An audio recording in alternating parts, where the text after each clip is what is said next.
Hello everybody, it's DK here at Mr. V Amps, and we're going to kind of take a detour from our regularly scheduled programming. Yeah, I've been gone off YouTube for, I don't know, 3-4 weeks, something like that. Lots of things going on, lots of whatever. Somebody donated this, not to necessarily our channel per se, but to the Please Recycle This Junk section. And this is absolutely the perfect amplifier for my bench. Not because it's just, a simple basic solid state amp, but the ultimate feature of this is it's ridiculously thin. Bench space is at a premium, and to work on effect pedals and stuff like that, not necessarily to deeply evaluate the tone, but just to figure out if the stupid thing's working or not, this is the perfect amp. However, it's here because it's not in perfect condition. The washer is missing there on the input jack, and I believe the input jack is knackered. Let's take a listen. Okay, so turn it on. We'll turn the volume to 3. There's a little bit of sound coming through. I mean, a little bit. And if I, wiggle this around or whatever, that's where I actually had sound, right? That's what I should get, but normally I don't. So this jack is definitely knackered, but outside of that, it appears to work. This is one of those practice amp things, and it actually has this kick out so you can lean it back and, rehearse in an apartment. Not something I really need for playing bass. This is a studio bass. A bass amp with that tiny of a speaker and an open back.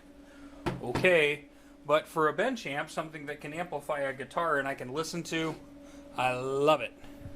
Well, double your fun. I figured this actually had like a chassis, and it really doesn't. I took the 4 screws off the back, and this L-shaped plate fell out. So apparently the amp is all just up to here, and this is just a shield. So that actually will make it easier because I won't have to unscrew the board from the faceplate to get to the input jack, which looks eerily like one of those that Fender would use. Well, of course it can't be that easy. The soldering pattern looks different than that of a Fender, based on that. And of course it's hiding under the lip of the unit there. I would have hoped to have seen some of those solder joints like cracked and janked up, but I don't. So that says to me that the jack internally is cracked and janked up, which I am inclined to believe. And because of this lip, I will have to take the pots off to get the board slid out. We'll desolder that thing and then see what we can do to replace it.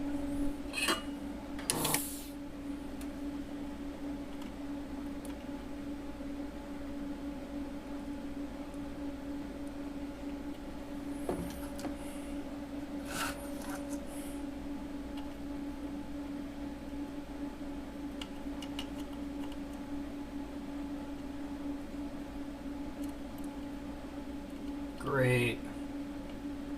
The curse of the lead-free solder. Okay. So this piece is probably a little big for the nozzle on my solder sucker. That's a drag. It's taking a lot of extra work to heat this son of gun up too. Okay, that worked really good. That one worked really good. So these are working okay. So it seems like if I come at it from the side. Oh yeah, if I come at it from the side, I'm getting most of the solder in one shot. That's good.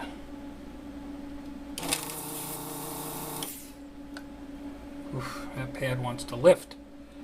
Wonderful. Well, it's probably been cranked around like crazy if that stupid thing came unbolted. Yeah.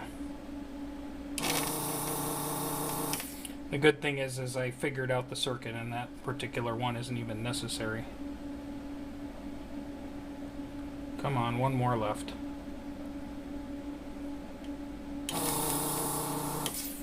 And of course it only solder sucked one side.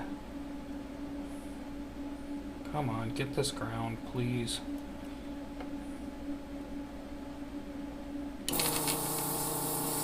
I'm too lazy to have to get the wick, but I'm gonna have to get the wick. I wonder if the ground is the one that's actually, like, I wonder if it's broken off. Feels like all the other 4 are free anyway.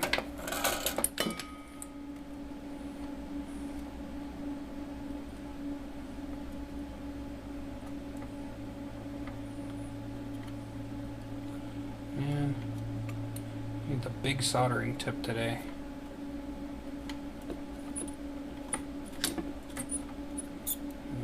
Yeah, it's loose. Apparently the other ones are almost free, but not quite. Desoldering sucks, by the way. So don't try this at home unless you want to scream and cry and feel like a butthead because you're filming it and you're going slow and having problems. Remember, if you're going to publish this on YouTube, you have to look like you're a total pro that never has any kind of technical difficulty. And all your projects cooperate with you perfectly every time. Because that's going to happen all the time. For reals. Alright, stand by. Okay, so after beeping around and testing it, this thing over here is the fender part. And it's really close. It's got one extra leg over here. Like, these are labeled, let's see, what are these? 1, then we have a 4, 6, and we have a 4, 6 here, and then we have a 7, which is the tip in.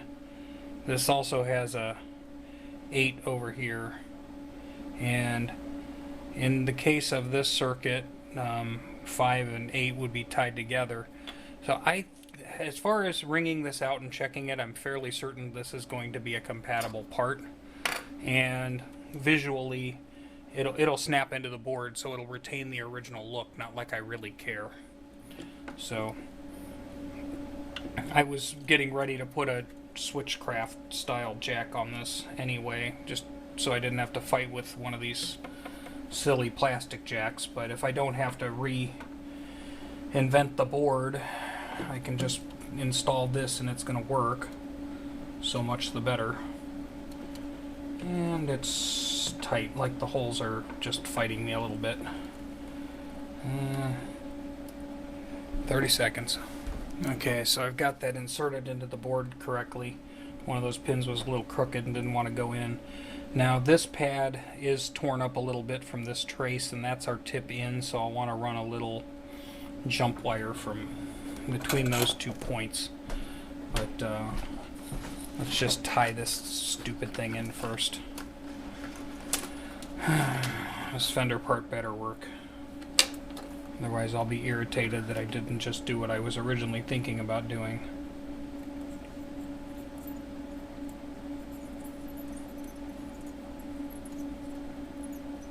Ground.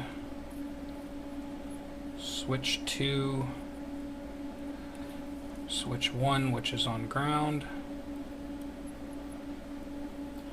Empty hole just because I feel like putting solder in it. And tip, and then I want to jump tip to the input, and we'll use a little piece of cut lead here just to ensure that that connection is good, because there's a little bit of a tear on that board, and that may have been our original problem, but I couldn't see it before, and the other jack was cranked and the threads were messed up anyway. So it wouldn't have really mattered a hill of beans because I couldn't have put a nut on it and made it stable and solid anyway.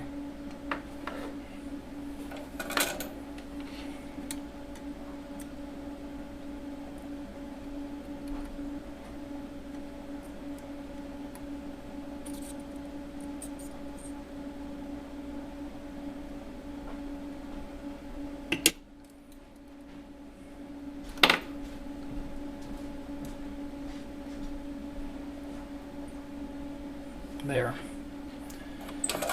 So now for the torn trace, I have a little jump wire across there. That should work. We'll put this roughly together, make sure I've got sound, and then I'll just put it together and call it victory. Okay, so with all of these amps with these little TDA module chips or whatever, never turn them on without a speaker. Okay, I've already got way more buzz because I got way more sound. Good. And if I unplug, instead of buzz, I should have quiet. Perfect. It did ground it.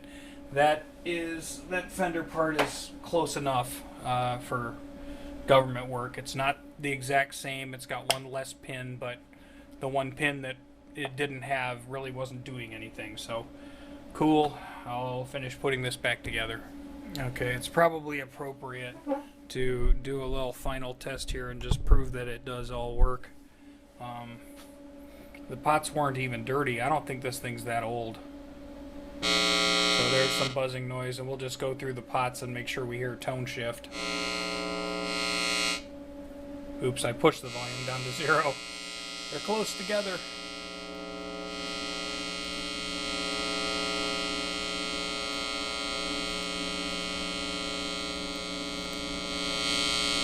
Yep. So all of the tone knobs work.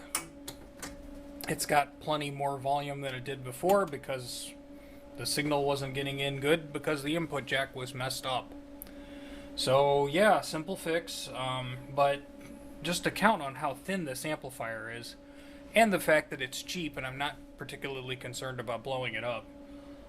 This is really ideal for keeping back here on the workbench. So rather than rocking out with it because I'm going to send it home to a customer, I'm going to just put it on the bench and we'll rock out with it in the future, I suppose. So thanks for watching. Have a great day.